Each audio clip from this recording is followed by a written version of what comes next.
The Howard University Bison were picked to finish 8 out of 9 teams in the MEAC this season. Now you see, it's no secret that these two teams just flat out don't like each other.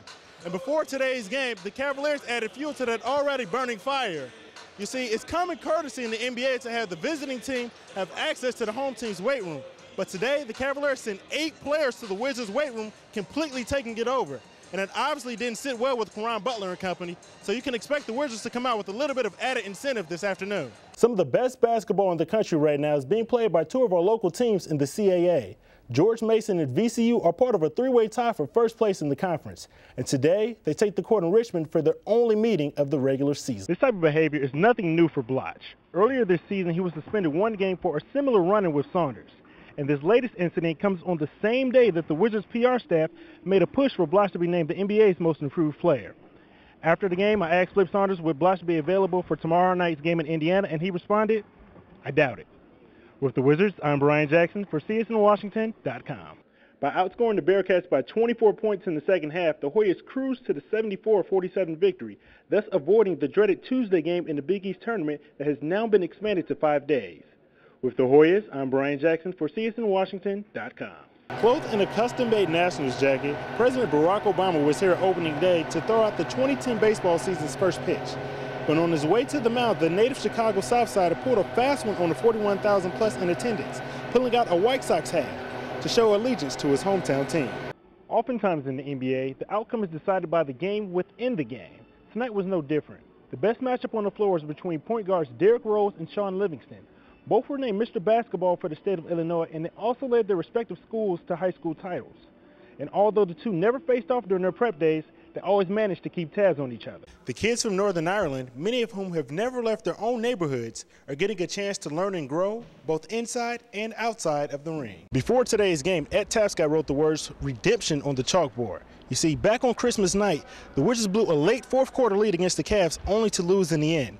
And the same thing almost happened this afternoon. Up 16 in the fourth quarter, the Cavs made a furious comeback and had the Wizards feeling a taste of deja vu. Guys had a recent memory of Christmas Day when we were right there and didn't quite close the deal. I know they wanted to close the deal.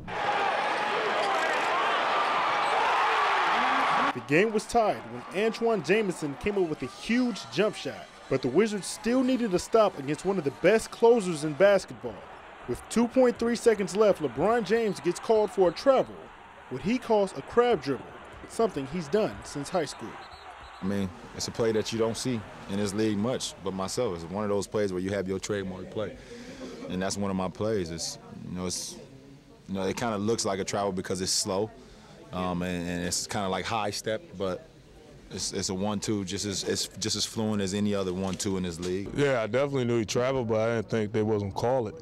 Because 2 years ago, looking at hindsight, it was the same thing that happened in the playoffs, and we get that call. Who knows what would have happened with everybody healthy, but it was one of them situations in which a great player made a move, good officiation, and they called the call, and I was just like, oh man, there's a guy. In talking with Antoine Jamison after the game, he said that this was easily the Wizards' biggest win of the season. We'll find out if they can build upon this win when Dwight Howard and the Magic come into town on Tuesday.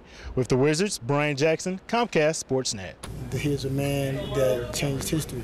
He took it upon himself to want to be a sacrifice for all black mankind living in America in a time where racism was at its all-time high, hatred was at its all-time high, segregation at its all-time high. Because without Martin Luther King, a lot of us wouldn't have had the rights or opportunities to be here. So we owe that man and the people and the struggle and that movement so much.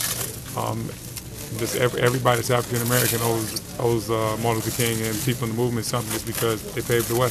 41 years after his death, Dr. Martin Luther King's spirit still resonates within the Wizards organization. And today, many of the players teamed with Nike to co-sponsor a special Martin Luther King Day gray sneakers that were trimmed with the Pan-African colors of red, black, and green. It must be the shoes. I knew what it was for, and I knew it was basically in honor of Dr. Martin Luther King. That's why I went ahead and wore them.